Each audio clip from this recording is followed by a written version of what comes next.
दुष्कर्म से बदरंग हुए जीवन में रंग भरने के लिए जनपद गौतम बुद्ध नगर की पुलिस ने एक नई पहल की शुरुआत की है और इसे नाम दिया है पुलिस सखी सेवा। दरअसल देखा जाए तो बच्चों युवतियों के साथ जब कोई हैवान दुष्कर्म की घटना को अंजाम देता है तो बहुत से पीड़ित अवसाद में चले जाते हैं, समाज परिवार से कट जाते हैं। इनको बाहर निकालने के लिए पुलिस ने ये पहल शुरू की है।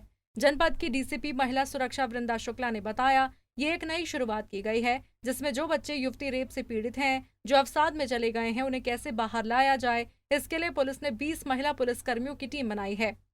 सखी नाम से, और उसमें जो हमारा प्रयास है वो ये है कि जो भी चाइल्ड रेप के विक्टिम्स हैं और ख़ासकर जिनमें पूरा पेनिट्रेटिव असॉल्ट हुआ है, उसमें बच्चे को बहुत मानसिक तनाव और इमोशनल तनाव होता है जो कई महीने तक उनके साथ रह सकता है।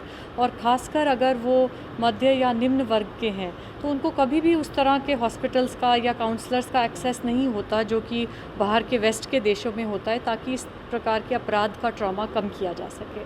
तो पुलिस अपनी तरफ से एक पहल शुरू करना चाहती है कि हम ऐसे केसेस के विक्टिम्स को चिन्हित करके जब शुरू के 3-4 दिन में विधिक कार्रवाई समाप्त हो जाती है, उसके बाद हम काउंसलर्स को ट्रेन करा रहे हैं कि ये काउंसलर्स 3 से 4 बार पीड़ित और उनके परिवार के पास जाकर वो स्वयं उनके पास जाएंगे और उनकी एक काउंसलिंग करें, जिससे उनको ये हौसला मिले कि वो इस अपराध को पीछे छोड़ के अपनी ज़िंदगी में आगे बढ़ें और अपराध उनसे और उनके जीवन से बढ़कर नहीं है।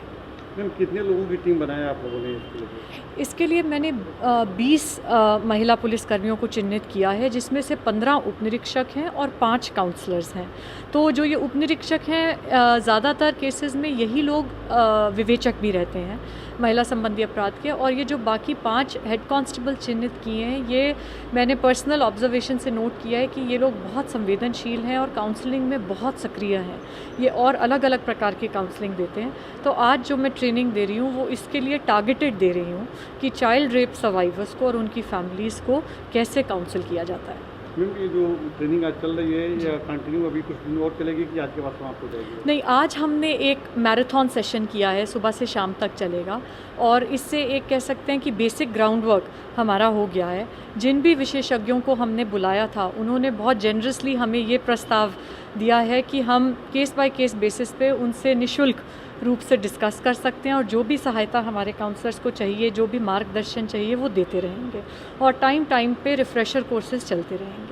मैं काफ़ी सवाल, कितने लोगों को आप लोगों ने चिन्हित किया है पूरे जनपद में जिनको जाके काउंसिल करेंगे? देखिए, अब हम बहुत ज़्यादा पुराने केसेस को तो नहीं ले सकते, क्योंकि जैसे हमारे विशेषज्ञ भी बता रहे हैं, काउंसलिंग का काम अपराध के कुछ समय बाद ही शुरू हो जाना चाहिए। लेकिन जो मेरा अपना ख्वाहिश है वो ये है कि कम से कम हम अगस्त माह के बाद से हुए बाल अपराध के केसेस में काउंसलिंग ज़रूर दें। आपको बता दें, इस टीम में 15 उप निरीक्षक और 5 काउंसलर होंगे। ये 15 उप निरीक्षक केस के विवेचक भी हैं। सेमिनार में सभी 15 उप निरीक्षकों को ट्रेनिंग भी दी गई। काउंसलर 3 से 4 बार पीड़ित के पास जाएंगे और उन्हें मुख्य धारा में लाने की कोशिश करेंगे। पंजाब केसरी टीवी के लिए नोएडा से गौरव की रिपोर्ट।